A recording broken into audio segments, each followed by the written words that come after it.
Imagine if the game Thronefall got dropped into an alien-infested world, facing large boss monsters and more energy problems than me in the morning before my first coffee. Then you would get Desperate Place is a new cyberpunk tower defender which sees us land on a harsh world, build bases to defend our ship while we try to extract as many resources as we can in the survival against numerous waves. Desperate Place released on the 22nd of April this year, and now it is time to throw a coin into the slot machine, play the first 2 hours and see if Desperate Place is a real fun or a refund. Similar to the already mentioned Thronefall, we land on a planet, gradually gather resources to build turrets, robots and flamethrowers to defeat the many incoming waves of horrific yet nicely designed aliens. Once we've survived the cruel struggle between spending the valuable resource and balance out our structures with the energy cost, we are golden for finishing a specific mission and activate the game's meta progression.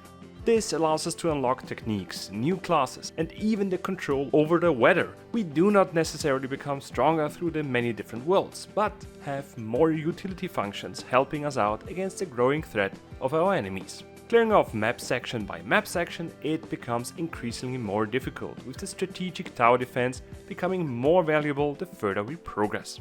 With the first section of each day and wave cycle, we build towers, farming stations and energy sources to fuel the turrets, while during the night cycle we charge into the fray, either alone or with the help of a guidable robot.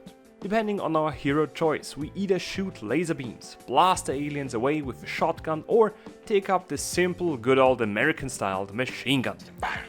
Since the impact of each weapon can be felt and yet feel rather low in value, the turrets are far more important for our defense. Split between mortars, flamethrowers, rocket launchers and more, while we can further place traps like a fire grid and electrification fences. Those traps, however, as well as the towers and energy stations, are fixed on specific spots, giving us no choice at all which one to pick and where to place them. Even though we are lacking a choice of placing our own towers in certain locations, the game gives us enough options and spots to pick with each ship upgrade. The at first lackluster map gets incredibly packed and filled with more structures than some capital cities, while it is a somewhat double-edged sword. With the mentioned resource, we need to erect buildings, while we further have to keep an eye on the limited energy.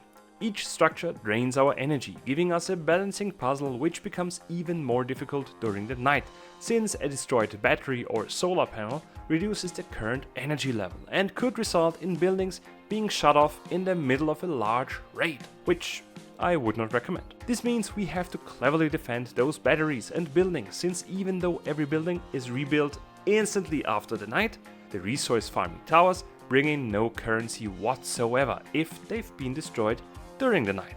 To limit the risk of losing out on our farming potential, we have techniques to improve either our combat prowess during a raid, enhance the mining stations for a night, or even change the weather, which results in a changed battlefield setting, with snow for example slowing down every unit's movement, while heavy wind enhances the wind factory's resource output.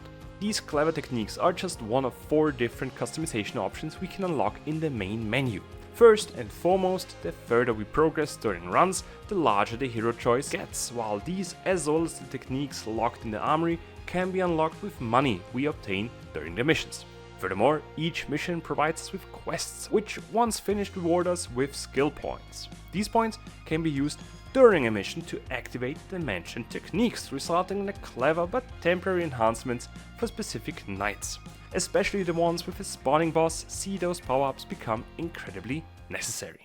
With the biggest issues of the game being the lack of freedom in construction and the far too simple combat with automatically shooting heroes, the variety of helpful robots, numerous different turrets, the few customization options and the general aesthetic and art style, see Desperate Place being lifted up and becoming a real fun instead of a refund. Would you agree with my verdict? Let me know in the comments. And animal fun fact number 66, dolphins use toxic pufferfish to get a buzz and become high. Isn't that interesting?